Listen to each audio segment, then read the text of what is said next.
Good morning dear student, सफलता by Pawan sir channel में आप लोग का स्वागत है। आज हम लोग क्लास 10 का तीसरा पोएम द गंगा के बारे में इस वीडियो में अध्ययन करेंगे, जिसके लेखक पंडित जवाहरलाल नेहरू हैं। और पंडित जवाहरलाल नेहरू हमारे देश के प्रथम प्रधानमंत्री थे। ये बहुत सी कहानियों को लिखा है और उन कहानियों में से एक कहानी उनका द गंगा है। और गंगा में उन्होंने स्वयं अपने ही बारे में बताया है और गंगा नदी की विशेषता का वर्णन किया गया है। आइए हम लोग लाइन बाय लाइन एक एक लाइन करके देखते हैं कि गंगा के बारे में और देश के वासियों के बारे में उनका क्या राय है। I have received so much love and affection from the Indian people that nothing that I too do can repay even a small fraction of it. And indeed there can be no repayment of so precious a thing as affection. Many have been admired, some have been revered, but the affection of all classes of the Indian people has come to me in such abundant measure that I have been overwhelmed by it. I can only express the hope that in the remaining years I may live. I shall not be unworthy of my people and their affection. इसमें कठिन word को देखते हुए हम इसका अर्थ आप लोगों को बताएंगे। चलिए पहले लाइन को देखते हैं कि I have received so much love and affection from the Indian people. Receive means प्राप्त किया, लव मीन्स प्रेम, अफेक्शन मीन्स होता है स्नेह। भारतीय लोगों से, मैं भारत के सभी लोगों से, मैं भारत के लोगों से बहुत ज़्यादा से ज़्यादा प्रेम और स्नेह प्राप्त किया। मैं भारतीय लोगों से अर्थात भारत के सभी लोगों से बहुत ज़्यादा प्रेम और स्नेह प्राप्त किया। एंड नथिंग और कुछ भी नहीं, that I to do can repay is even a small fraction of it. अर्थात कह रहा है कि मैं कुछ भी करूं, टू डू मतलब मैं कुछ भी करूं, लेकिन फ्रैक्शंस लेकिन उसका एक छोटा सा भाग भी नहीं चुका सकता। Nothing to do can repay even a small fraction of it मतलब कह रहा है कि हम कुछ भी कर दें, मतलब उन लोगों के लिए हम कुछ भी करें, लेकिन एक छोटा सा भाग भी उन्हें चुका नहीं सकते। मैं भारत के सभी लोगों से स्नेह और प्राप्त किया सबसे ज़्यादा, और मैं उसके बदले कुछ नहीं कर पाया। और मैं कुछ भी करूं तो उनके छोटे मतलब प्रेम का एक छोटा सा भाग भी उन्हें वापस नहीं कर सकता। आगे देखिएगा, and indeed there can be no repayment of so precious a thing as affection. देखेंगे इंडीज मीन्स वास्तव में, रिपे मीन्स होता है भुगतान, पेशेंस मीन्स कीमती, अफेक्शन मीन्स होता है स्नेह। तो कह रहा है वास्तव में स्नेह जैसी कीमती वस्तु का कोई भी भुगतान नहीं होता। स्नेह जैसी कीमती वस्तु का कोई भी भुगतान नहीं होता है। Many have been admired, बहुत से लोगों की प्रशंसा की गई। कह रहा है कि बहुत से लोगों की प्रशंसा किया गया है। बहुत से लोगों की क्या किया गया है? एडमायर प्रशंसा किया गया है। Some have been revered और कुछ लोगों का सम्मान किया गया है। बहुत से लोगों का क्या किया गया है? प्रशंसा किया गया है। और बहुत से लोगों का क्या किया गया? कुछ लोगों का सम्मान किया गया है। रिवर्ड मीन्स क्या होता है? सम्मान। बहुत से लोगों की प्रशंसा की गई है और कुछ लोगों का सम्मान किया गया है। बट लेकिन the affection of all classes, लेकिन अफेक्शन इस प्रेम, क्लासेज मीन्स होता है सभी वर्ग से, मतलब वर्ग, इंडियन मीन्स होता है भारतीय, people come to such abundant means होता है प्रचुर, मेजर मीन्स होता है मात्रा। लेकिन भारत के सभी वर्गों से मुझे क्या मिला? स्नेह मिला। भारत के सभी वर्गों का स्नेह मेरे पास प्रचुर मात्रा में आया, अर्थात मुझे प्रचुर मात्रा में प्राप्त हुआ। दैट जो कि I have been overwhelmed by it, जिससे मैं क्या हो गया था, भाव विभोर हो गया, द्रवित हो गया। I can only express the hope, मैं केवल आशा व्यक्त कर सकता, मैं केवल आशा व्यक्त कर सकता हूँ कि इन द रिमेनिंग वर्ष, शेष वर्षों में, आई मे लिव, जब तक मैं जीवित रहूँ, जब तक मैं जीवित रहूँ शेष वर्षों में, I shall not be unworthy of my people, मैं उन लोगों के अयोग्य न रहूँ, मैं उन लोगों के अयोग्य न रहूँ।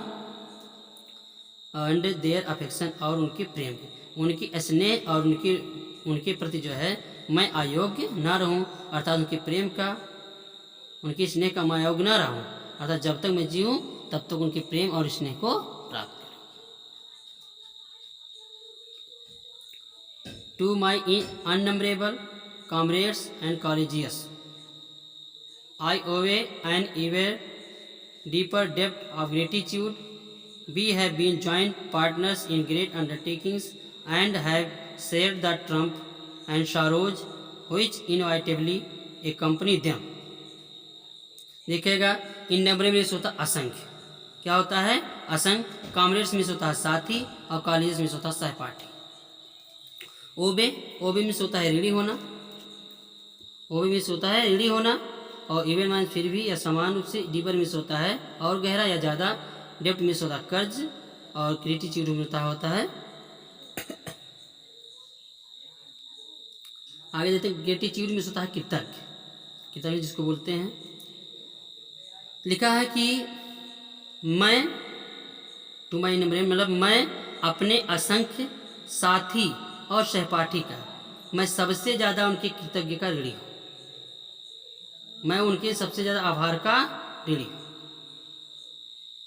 कर्जदार हो गया हूँ, जो मेरे साथ रहे, मेरे साथ जो अच्छा जीवन मेरे साथ बिताए, मैं उनके जो है इस आभार का जो है बहुत बड़ा क्या हो गया हूँ, कर्जदार हो गया हूँ। We have been joint partners in great undertakings, हम सभी लोग महान साहसिक कार्यों में साथ जुड़े रहे, साथ सहभागी रहे। And have shared the Trump and sorrows, और हम लोग दुख और सुख में हिस्सा लिए, हम सभी लोग जो है महान साहसिक भरे कार्यों में एक साथ जुड़े रहे और विजय, सुख और दुख में क्या लिए, हिस्सा लिए। व्हिच इनवाइटेबली accompany them, और जो कि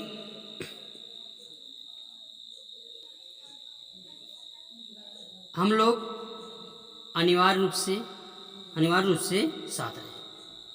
मतलब कह रहा है कि हम लोग जो है महान, मतलब बड़े बड़े साहसिक कार्यों में साथ रहते थे और दुख और सुख में हिस्सा लेते थे, और जिससे कि हम अनिवार्य रूप से हमेशा एक दूसरे के साथ रहते थे, आगे देखिएगा, when I die I should like my body to be cremated, cremated को दाह संस्कार करना। If I die in a foreign country my body, जब मैं मर जाऊँ, I should like my body to be cremated, मैं चाहता हूँ, मैं अपने शरीर का दाह संस्कार करवाना पसंद करता हूँ, अर्थात जब मैं मर जाऊँ तो मैं चाहता हूँ कि मेरे शरीर का दाह संस्कार कर दिया जाए। If I die in a foreign country, यदि मैं विदेश में मरता हूँ तो, फॉरेन मीन्स विदेश, मतलब विदेशी हो गया, विदेश। यदि मैं क्या बोलते हैं विदेश में मरता हूँ तो my body should be cremated there, तो वहाँ ही मेरे बॉडी को जला दिया जाए, मेरे बॉडी का दाह संस्कार कर दिया जाए। And my ashes sent to Allahabad, और मेरी राख को इलाहाबाद भेज दी जाए, मेरी राख को इलाहाबाद भेज दी जाए। A small handful of these ashes should be thrown in the Ganga, एक उस भस्म में से, उस राख में से, एसेज में राख होता है, उस भस्म में से या उस राख में से एक मुट्ठी भर राख गंगा में बिखेर दी जाए, फेंक दी जाए, बिखेर दी जाए। And major portion of them disposed, और मुख्य भाग, मेजर मीन्स मुख्य पोर्शन भाग, ऑफ देम उनका मुख्य भाग, डिस्पोज मीन्स बिखेरा जाए, डिस्पोज में बिखेरा जाए या विसर्जित किया जाए।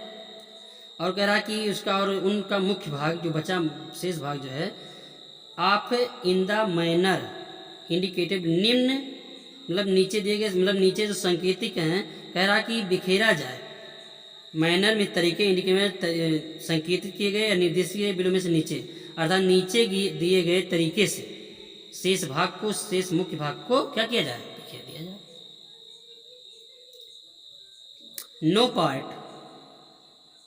No part of these ashes, इन भस्म का कोई भी भाग, शुड बी रिटेन्ड और प्रिजर्व, ना बचा के रखी जाए, ना बचा के रखी जाए, और ना क्या रखी जाए, सुरक्षित रखी जाए।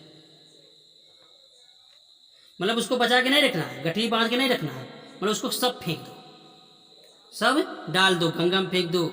मान लो जैसे जैसे वो कह रहा है, जैसे जैसे वो कहता है, उस तरह उसको आप लोग जो है मतलब बिखेरा जाए। जब मैं मर जाऊं तो मेरे शरीर का दाह संस्कार कर दिया जाए, यदि मैं विदेश में मरता हूं तो मेरे शरीर का दाह संस्कार वहीं कर दिया जाए, और मेरे भस्म को इलाहाबाद भेज दी जाए, और उस भस्म में से एक मुट्ठी भर भस्म जो है गंगा में बिखेरा जाए, और शेष भाग और मुख्य भाग जो है निम्न नीचे दिए गए तरीके से बिखेरा जाए, और कोई भी भाग जो है उस एसेज का कोई भी भाग, भस्म का कोई भी भाग जो है सुरक्षित, मतलब बचा के व सुरक्षित ना रखी जाए। आइए आगे देखते हैं। My desire to have a handful of my ashes thrown in the Ganga, मेरी इच्छा है, मेरी इच्छा हैंडफुल, मेरे राख का, मेरे भस्म का एक मुट्ठी भस्म जो है गंगा में इलाहाबाद के पास बिखेर दी जाए, गंगा में इलाहाबाद के पास बिखेर दिया जाए। कह रहा कि मेरी इच्छा है कि एक मुट्ठी भर भस्म जो है गंगा में इलाहाबाद के पास बिखेर दी जाए। हैज नो रिलीजियस सिग्निफिकेंस, धार्मिक महत्व, और इसमें मेरा कोई धार्मिक महत्व नहीं है, मतलब इसमें कोई धर्म से नहीं जुड़ा हुआ है ये सब चीज़। सो फार एज, जहाँ तक आई एम कॉन्सर्न, मैं उससे जुड़ा था। कॉन्सर्न मीन्स होता लगाव होना या जुड़ा हुआ होता है। तो कह रहा है कि जहाँ तक मैं उससे क्या था, जहाँ तक यहाँ मेरा लगाव है उससे। I have no religious sentiment in the matter, sentiments होता है भावनाएं, सेंटिमेंट क्या होता है, भावनाएं। और लिखा है, और मेरे मतलब मेरे जो है उसमें कोई भी धार्मिक भावनाएं, मतलब इस बात में मेरी कोई धार्मिक भावना नहीं है, मतलब जो आपकी राख मतलब बिखेरी जा रही है उसमें मेरा कोई धार्मिक भावनाएं नहीं है, धार्मिक और धार्मिक महत्व भी नहीं है। I have been attach to the Ganga and the Yamuna rivers, Jamuna rivers in Allahabad ever since my childhood, मैं जो है इलाहाबाद के पास गंगा और जमुना नदी से जुड़ा रहा, मेरा लगाव जो है इलाहाबाद के पास गंगा और जमुना नदी से रहा। और एवर सिंस माई चाइल्डहुड, मेरी बाल्यावस्था से ही गंगा और जमुना नदी से जो है इलाहाबाद के पास गंगा और जमुना नदी से क्या रहा, लगाव रहा, जुड़ा रहा। एंड और as I have grown older, और जैसे जैसे मैं बड़ा हुआ, this attachment has also grown, यह जो है लगाव भी बढ़ता गया, यह लगाव भी क्या हुआ, बढ़ता गया। I have watched their very moods, मैं देखा उसकी बदलती हुई मनोदशा, मूड्स में मनोदशा बदलते हुए, मैंने उसके बदलते हुए मनोदशा को देखा, जैसा कि द सीजन चेंज, जैसा कि ऋतुएं क्या होती थी, बदलती थी, जैसे जैसे ऋतुएं बदलती थी मैंने जो है उस नदियों के जो है बदलते हुए मतलब मनोदशा को देखा। And have often thought of the history, और प्रायः उसके इतिहास के बारे में सोचना। आगे, myth and tradition and song and history that have become attached to them through the long ages and become part of their flowing waters. तो इसमें लिखे थे कि प्रायः जो है उनके इतिहास के बारे में, माइथ मीन्स होता है, माइथ मीन्स पौराणिक कथाएं होती हैं, ट्रेडिशन मीन्स होता है परंपरा, सॉन्ग मीन्स गीत, स्टोरी मीन्स कहानी, अटैच मीन्स लगा हुआ, थ्रू द लॉन्ग एज लंबे समय से, पार्ट ऑफ देयर फ्लोइंग में बहते हुए, वाटर्स मीन्स धाराएं, वाटर्स मीन्स धाराएं। तो इसका हो जाएगा और प्रायः उसके इतिहास, उधर आपके पेज में है, उसके इतिहास, पौराणिक कथाएं और परंपराओं, गीतों, कहानियों के बारे में विचार किया, गीतों कहानियों के बारे में विचार किया, जो ईगो से, जो ईगो से क्या है, उससे कुछ के साथ जुड़ी हुई है, अटैच हुआ है। जो ईगो से उसके साथ क्या हुआ है, जुड़ा हुआ है, और उनके बहते हुए धारा में, उनके बहते हुए धारा का एक अंग है। उनकी जो कहानी है और सॉन्ग है, ट्रेडिशन है, माइथ है, ये सब जो है उनकी बहती हुई धारा का, उन नदी की बहती हुई धाराओं का एक क्या है, पार्ट है, एक अंग है। ठीक। The Ganga specially is the river of India, इसलिए में स्वतः विशेष रूप से तो बोल सकते हैं गंगा जो है भारत की एक विशेष नदी है, स्पेशली नदी है। गंगा जो है भारत की एक विशेष नदी है, बिलव्ड ऑफ हर पीपुल, और लोग उससे प्रेम करते हैं, लोगों का वह प्रिय है। बिलो ने प्रेमी होता है, लेकिन यहाँ क्या है, लोगों का वह जो क्या है, प्रिय है। Round which are intertwined her racial memories, her hopes and fears, her songs of triumph, her victories and her defeats, जो कि इंटरवाइन में से गुथी हुई है, जुड़ी हुई है। उनकी जातीय यादगार, उनकी आशाएं, डेर, उनके विजय के गीत, और उनकी विजय और उनके हार, जो है बोले कि गंगा भारत की एक विशेष नदी है, और जो उनकी जो है, जो उन लोगों से जुड़ी हुई है, लोगों से जो है, लोगों के लिए प्रिय है, लोगों के लिए क्या है, प्रिय है, और जो कि जो है उनकी जातीय यादगार, उनकी आशाएं, डेर, उनके विजय के गीत, और विजय और हार से गुथी हुई है, जुड़ी हुई है, बधी हुई है। She has been a symbols of India's age long culture and civilisation, civilisation में सभ्यता, कल्चर में से होती है संस्कृति। वह जो है भारत का लंबे समय से संस्कृति और सभ्यता का क्या रहा, प्रतीक रहा। वह जो भारत की संस्कृति और सभ्यता का लंबे समय तक क्या रहा, प्रतीक रहा। ईवर चेंजिंग, वह हमेशा बदलता रहता है, ईवर फ्लोइंग, हमेशा बहती रहती है, and yet ever the same Ganga, और हमेशा वैसे का वैसा रह जाती है। She reminds me of the snow covered, वह हम लोगों को या मुझे याद दिलाती है द स्नो कवर्ड पीक्स, बर्फ से ढकी हुई चोटियों, and the deep valleys of the Himalaya, Himalaya की गहरी घाटियों और बर्फ से ढकी हुई चोटियों की वह हमें बार बार याद दिलाती हैं। Which I loved so much, और जिससे मैं सबसे बहुत ज़्यादा प्रेम करता था। Of the rich and vast plains, और कह रहा कि जिससे लव जो है मैं सबसे ज़्यादा प्रेम करता था, और लिखा कि and the rich and vast plains, और समृद्ध, रिच में समृद्ध तथा विशाल, वास्ट में विशाल निचले मैदान, जहाँ पर जो कह रहा है और समृद्ध तथा, या और क्या बोलते हैं, विशाल निचले मैदानों की where my life the work has been cast, का फैला हुआ है, जहाँ मेरा जीवन और मेरे कार्य फैले हुए। कह रहा है कि मतलब फिर से देख लीजिएगा कि वह जो है हमें बर्फ से ढकी हुई चोटी और हिमालय की गहरी घाटियों की याद दिलाती है। और which I have loved so much, जिन्हें मैं सबसे ज़्यादा या बहुत प्यार किया या करता हूँ। End of the rich and vast place below, और समृद्ध और विशाल निचले मैदान, जहाँ पर मेरा जीवन और कार्य फैले हुए हैं। और आगे का शेष भाग जो है अगली वीडियो में। और अब मैं आप लोगों से एक रिक्वेस्ट करना चाहता हूँ कि इस वीडियो को जरूर से जरूर पूरा देखें, और अगर अच्छा लगे तो सब्सक्राइब करें और बेल आइकन का बटन जरूर दबाएं। धन्यवाद।